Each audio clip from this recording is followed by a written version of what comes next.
জ্বলছে বালুচিস্তান। কি পরিস্থিতি সেখানে জানাবো আজ বিস্তারিত। আপনাদের সঙ্গে রয়েছে আমি তমশ্রী।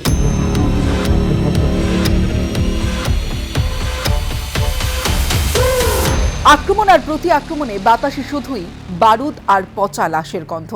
উত্তপ্ত পাকিস্তানে বালুচ বিদ্রোহে তৈরি হয়েছে নতুন মোড়। চিরাচরিত প্রথাকে ভেঙে তারই হয়েছে নতুন মুখ। বালুচিস্তানে এখন হেসেলে বারুদের গন্ধ। পাকিস্তানের বৃহত্তম প্রদেশ বালুচিস্তান এখন এক ভয়াবহ সংকটের মুখে। দীর্ঘ কয়েক দশকের পুরুষতান্ত্রিক সশস্ত্র লড়াইকে ছাপিয়ে এখন সামনে চলে এসেছেন উচ্চ শিক্ষিতা মহিলারা। বালুচের সাধারণ মহিলা যাদের হাতে বই খাতা বা সংসারের হাল ধরার কথা ছিল, তারাই এখন বুকে বিস্ফোরক বেঁধে ঝাঁপিয়ে পড়ছেন আত্মঘাতী হামলায়।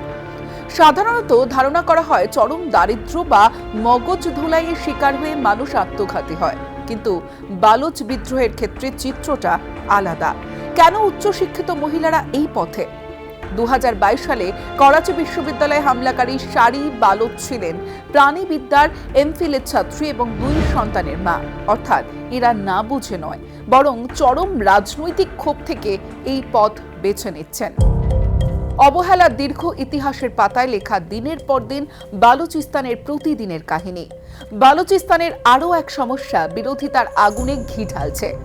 এনফোর্সড ডিসঅ্যাপিয়ারেন্স বা জোর করে গুম করে দেওয়ার সমস্যা। হাজার হাজার বালুচ যুবক নিখোঁজ। তাদের মা, বোন বা স্ত্রীরা যখন বছরের পর বছর বিচার পান না, তখন তারা শোককে শক্তিতে পরিণত করে সরাসরি যুদ্ধে নামছেন। বিরোধিতা এখন আর শুধু পুরুষদের মধ্যে সীমাবদ্ধ নেই।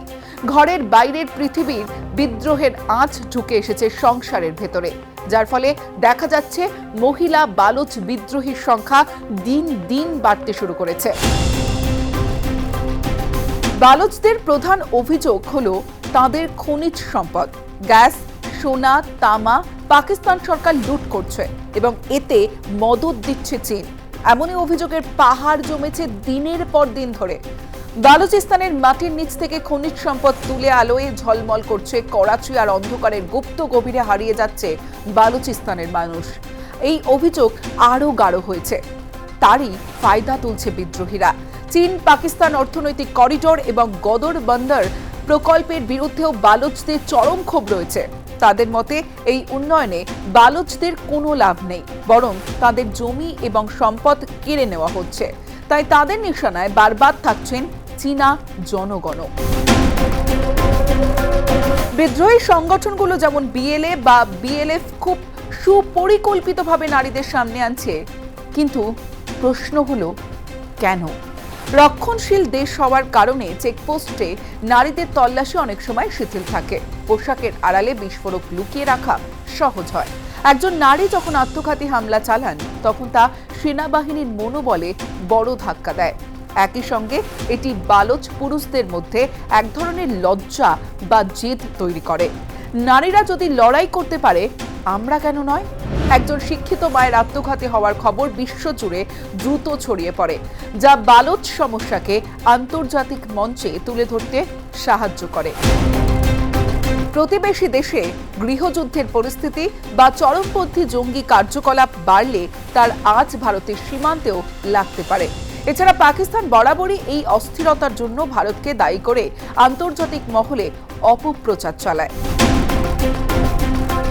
বালুচিস্তানের লড়াই আর কেবল রুক্ষ পাহাড়ের গুহায় সীমাবদ্ধ নেই, তা এখন শিক্ষিত মধ্যবিত্ত পরিবারের সংসারে পৌঁছে গিয়েছে।